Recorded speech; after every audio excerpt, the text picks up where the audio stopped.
Hola, bienvenidos una vez más a este canal. Para los que no me conocen, yo soy Ale y el día de hoy les traigo la segunda parte del wrap up conjunto de los meses de enero a julio de 2022. Ya en esta introducción no me voy a enrollar tanto porque la primera parte de este wrap up se los voy a dejar aquí en la i para que vayan y lo chequen. En general yo sé que estoy un tanto atrasada con los wrap ups y con los videos, pues ni se diga, pero en ese anterior wrap up les mencioné también cómo me había ido en cuanto a lecturas en este año y les puedo decir, a las alturas del partido en el que estamos ahorita, 4 de septiembre de 2022, estoy bastante tranquila porque estoy a punto de completar mi reto lector para este año, por lo que me puedo enfocar en otras lecturas que tenía atrasadas por temor a que esas me retuvieran un poco en la meta que quería alcanzar. Y ya, para no hacer esto muchísimo más largo de lo que ya va a ser la primera lectura de la que les voy a hablar el día de hoy, es el tercer volumen de Rinne de Rumiko Takahashi. Si ustedes llevan un rato en este canal saben que yo esta serie de manga pues la tenía un poco atorada, y es que tan solo el año pasado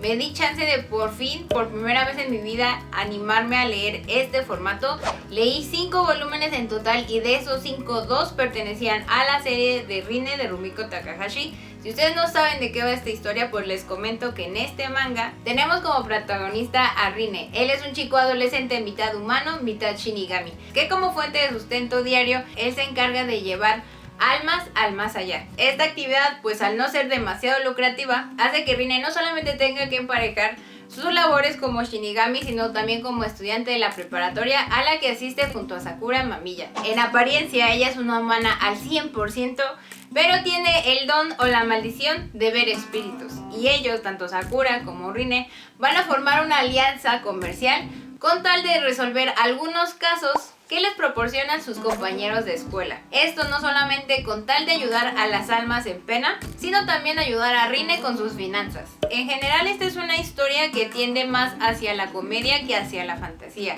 Yo de esto estaba bastante consciente porque yo vi el anime antes siquiera de que esta serie se empezara a publicar aquí en México, y tengo que decir que al menos en los 2 primeros volúmenes esto no me molestó en absoluto porque en realidad es la esencia de la historia. Pero ya en este tercer volumen sentí que ya esa estructura estaba bastante delimitada, y a mí cuando siento que una historia está bastante estructurada y que esa estructura se usa una y otra y otra y otra y otra y otra y otra y otra y otra vez, por lo general tiende a aburrirme. Y es que al menos la parte de la historia que se relata en este tercer volumen la sentí demasiado simple. No sé si también se deba a que en realidad los capítulos que abarca este tercer volumen en el anime pues tampoco fueron mis favoritos. Aún así sí tengo que decir que sí voy a seguir leyendo esta serie de manga. Obviamente sí, ya con mis expectativas ya van a estar muchísimo más aterrizadas. Esta es una serie que a mí me parece bastante ligera, me entretiene, me divierte, me gusta, pero no creo que me vaya a responder algunas preguntas un tanto más complejas. Además, los personajes de esta serie, tanto Rinne como Sakura y el gatito negro que es el ayudante de Rinne, me parecen personajes entrañables, muy bien construidos como siempre los presenta esta mangaka. Pero sí tengo que decir que en general tengo expectativas medianas para la historia en general. Siguiendo con las series de manga que traía atrasadas, pero esta de la que les voy a hablar a continuación se ha convertido, independientemente de su formato, en una de mis historias de fantasía favoritas, y estoy hablando de Atelier of Witch-Hat de Kamome Shirahama. Y cuando digo que me puse al corriente, no miento, porque me leí el volumen 4, 5, 6, 7, 8 y 9. En esencia todavía me hace falta leer el volumen 3, pero ese actualmente está agotado en Panini y sinceramente para comprarlo en inglés está bastante caro, y como soy una friki de que todos los libros de una serie tienen que tener el mismo tamaño, pues también me da un poco de repelús comprármelo en otro idioma.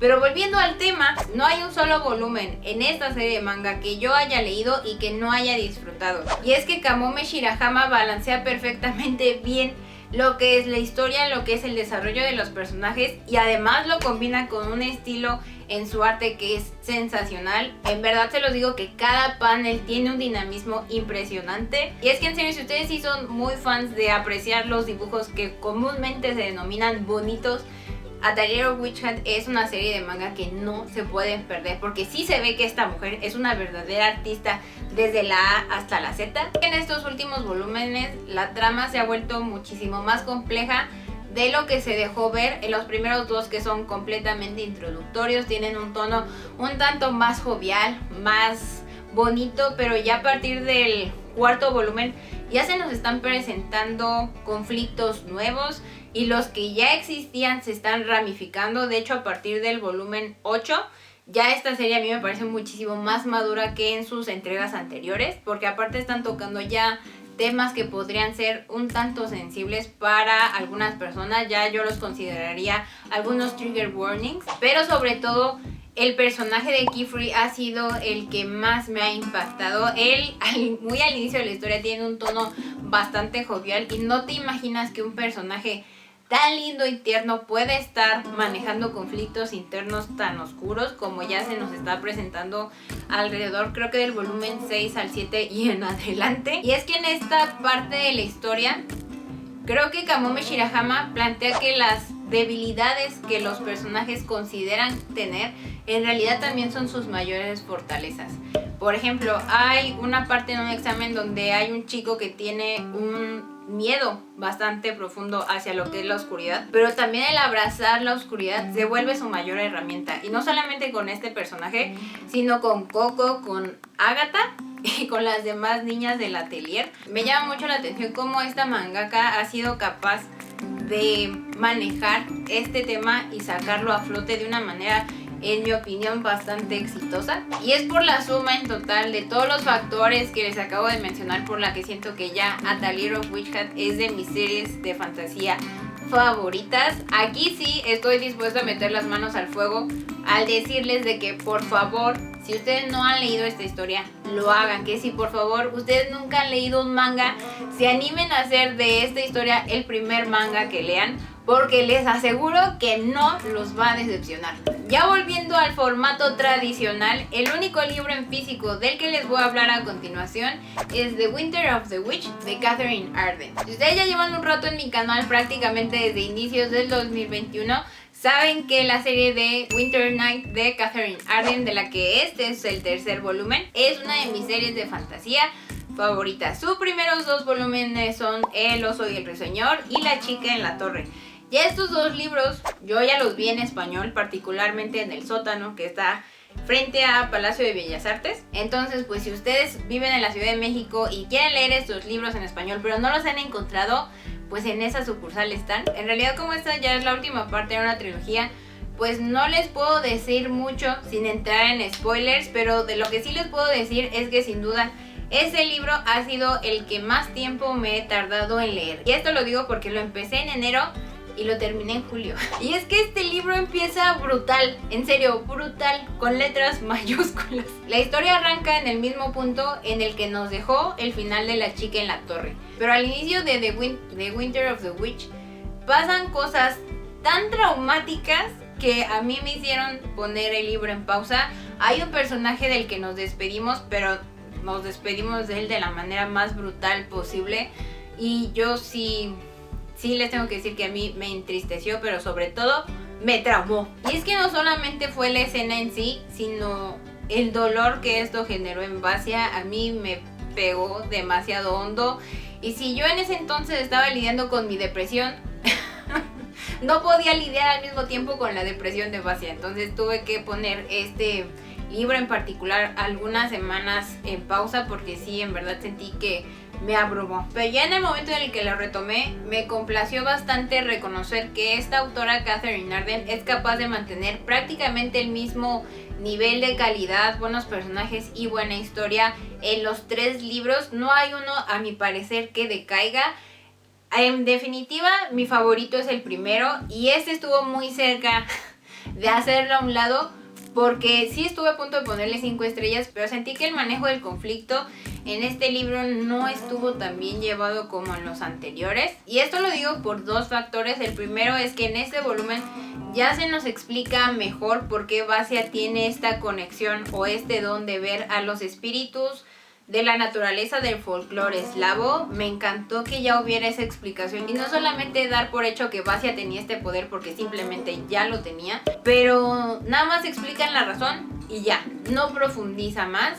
Y mi otro mayor conflicto es el que tiene que ver con su villano principal, o más bien con los principales antagonistas. Ya desde el primer libro de El oso y el ruiseñor ya se venía construyendo un conflicto bastante importante y muy visible entre Vasya y otro personaje. ¿En qué consiste este conflicto? Pues no les puedo explicar muy bien porque si no ya estaría cayendo yo en spoilers. Pero para el momento en el que ese mismo conflicto ya toca fondo y ya vienen consecuencias bastante importantes, tanto para Vasya como para este otro personaje, a la mitad de este libro de The Winter of the Witch, ese problema se soluciona y prácticamente se le da carpetazo. Y no hay una explicación bien a bien de por qué se solucionó de la manera tan rápida en la que se hizo. Pero dejando de lado los puntos que no me convencieron tanto, sí tengo que decir que hubo uno en particular que me encantó y esa fue la subtrama de romance. Y tengo que decir que esta pareja, que no puedo decir quién con quién porque si no es un spoiler, es una de las más singulares que he leído, pero también una de mis favoritas, porque son dos personas completamente independientes la una de la otra, jamás pierden su esencia por querer estar juntos, saben que tienen problemas personales que tienen que solucionar y también saben que otros problemas los pueden resolver juntos como equipo. Y el final que obtuvimos para esta pareja a mí me deja bastante complacida porque al ser una historia de amor tan singular no podía tener un final tradicional. Y ya en resumen sí puedo decir que la trilogía Winter Night de Katherine Arden a mí me dejó bastante satisfecha. Sí tiene sus problemas, tiene sus fallos y en general es una muy buena historia. Y ya dejando atrás el rollo con la trilogía Winter Night de Katherine Arden, la siguiente lectura de la que les voy a hablar a continuación son las aventuras de Tom Bombadil de J.R.R. Tolkien. Esta es una lectura complementaria a Legendarium que en lo personal yo les recomendaría que la leyeran justo después de terminar El Retorno del Rey, porque presumiblemente este material fue escrito a 3 manos, entre Bilbo, Frodo y Sam. Particularmente este audiolibro dura 1 hora y media y está narrado por Derek Jacobi. Él es un actor británico que hace un trabajo espectacular con la narración de cada uno de estos poemas. Pero aquí sí tengo que decir que yo no solamente tuve que recurrir al audiolibro, sino también al formato electrónico, porque hay cierto vocabulario que yo personalmente no manejaba. Ahí es cuando me di cuenta que el estilo de J.R.R. Tolkien en su idioma original es bastante complejo. Otra cosa es que para mí Las aventuras de Tom Bombadil fue una manera de reencontrarme con Tolkien. Ya tenía rato que yo no leía alguno de sus libros. De hecho, leí todos los que pude entre 2013 y 2014. Pero después ya no me di la oportunidad de seguir. Y ahorita en 2022, 9 años después de que lo leí por primera vez, reencontrarme con él ha sido todo un suceso. A tal grado que estoy volviendo a leer alguno de sus libros y estoy volviéndome al corriente con las lecturas complementarias. Y aparte también tenía ganas de volver a leer sus obras porque a estas alturas ya se estrenó la serie de los Anillos de Poder en Prime Video. Y a mí la verdad es que sí me está gustando. Los 2 primeros capítulos me parecieron sensacionales. Eso sí, teniendo en cuenta que se tomaron muchas libertades, me parece que estos 2 capítulos introductorios fueron bastante buenos y en verdad me decepciona bastante ver la rigidez que tiene el fandom de Tolkien, porque en serio esa rigidez no la tiene ni el concreto. Pero volviendo al tema, Las aventuras de Tom Bombadil es una lectura complementaria en la que no van a invertir tanto tiempo, pero sí van a poder, más que ver parte de Legendarium, el manejo excepcional que tiene J.R.R. Tolkien con las palabras. Y ya por último, y variando completamente de formato, les traigo 2 webcomics que pueden leer completamente gratis en la plataforma de Webtoon, que son La propuesta del emperador y Leveling Up My Husband to the Max. Ambos son cómics de fantasía con romance, principalmente de mucho romance. Pero por una parte, La propuesta del emperador, nos centramos en Penélope. Ella es una joven que guarda un secreto, y este es que ella puede recordar todos los traumas de su vida pasada, en el que ella era una abejita cascarrabias. Y era una noche de copas, y después de que su prometido rompió su compromiso, conoce a Bart, que es el emperador. Y ya a la mañana siguiente ella despierta muy apenada pensando que ciertas cosas pasaron pero que en realidad no pasaron. Y a partir de ese día Bart va a hacer todo lo posible porque su amor sea correspondido. Ya este webtoon, si ustedes lo quieren leer, está disponible en la aplicación de Webtoon completamente en español. Y sí tengo que decir que al menos mi relación con este webcomic está entre el amor y el desamor, porque en realidad no me he decepcionado tanto para decir que lo odio. La premisa es muy divertida y el romance es muy cute. De hecho me leí un montón de capítulos de jalón y de hecho durante un muy buen rato estuve comprando monedas para así comprar los capítulos que todavía no se liberaban al público en general. Pero hasta ese punto en la historia, si bien esta historia era de fantasía y sí había ciertos indicios de magia, no se había explicado en absoluto el sistema de magia de esta historia, sino que más bien la trama se había centrado en Bart y Penélope como pareja. Y yo hasta ese punto estaba bastante conforme porque se me estaba cumpliendo la premisa y en general lo que estaba ofreciendo este webcomic. Pero ya conforme fueron avanzando los capítulos, esta historia se intentó hacer un poco más madura y a partir de ese punto mi interés se fue a pique. Ahora, esto lo digo porque sí, a mí me gusta que las historias sean más complejas, pero siento que en este webcomic o no les salen o simplemente este tono contrasta mucho con lo que se venía ofreciendo con anterioridad. Sí, lo sigo leyendo, pero no con la misma alegría que lo hacía en un principio. Y esto mismo me pasa con el otro webtoon que es Leveling Up My Husband to the Max. Esta sí es una historia que para mí era completamente romance más que fantasía. Este, a diferencia del anterior webcomic, es muchísimo más serio desde un principio. Y esto lo digo porque ya hay ciertas cuestiones que abarcan lo que es el estrés postraumático. Ya en este cómic tenemos como protagonista a Amber. Ella es una joven noble de la parte oeste del imperio.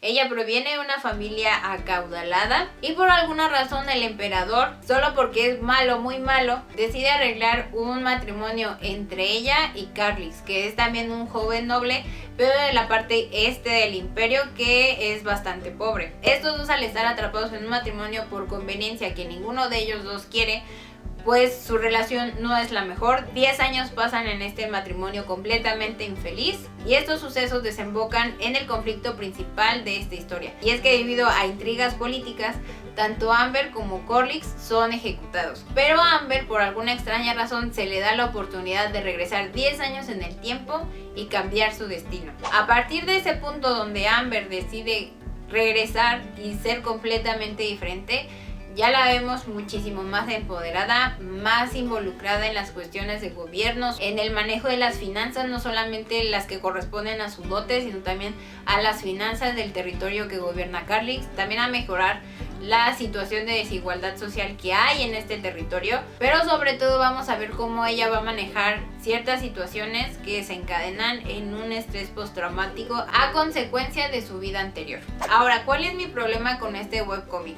En particular con este webtoon no son las esperanzas rotas, sino que es más bien que veo mucho sobre la mesa. Si bien esta historia se plantea un poco más madura que la anterior que les comenté, siento que hay muchos cabos sueltos que ni siquiera la historia se ha dado el chance de mejorar o simplemente de explicar.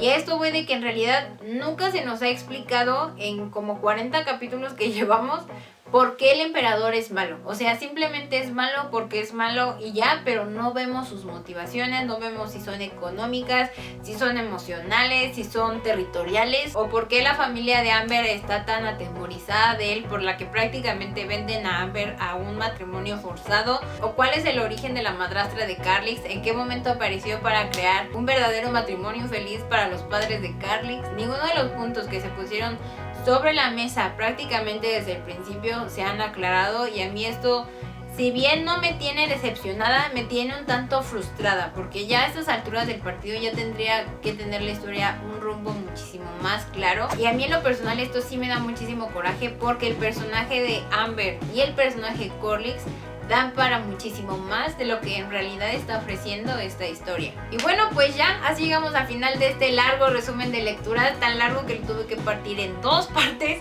Espero se hayan quedado conmigo en las 2 desde el principio hasta el final. Como ya les dije en mi anterior video, a mí me encantaría saber que han estado leyendo en estos últimos meses en los que yo prácticamente pues he estado bastante ausente. Créanme que estoy haciendo todo en mi poder para volver al canal al ritmo en el que yo lo tenía en 2020 y muy buena parte del 2021. Pero también ya saben que si este video les gustó, no olviden darle like, suscribirse, y si ya lo hicieron no olviden activar el botoncito de la campanita para que YouTube les avise cada vez que yo subo un video nuevo.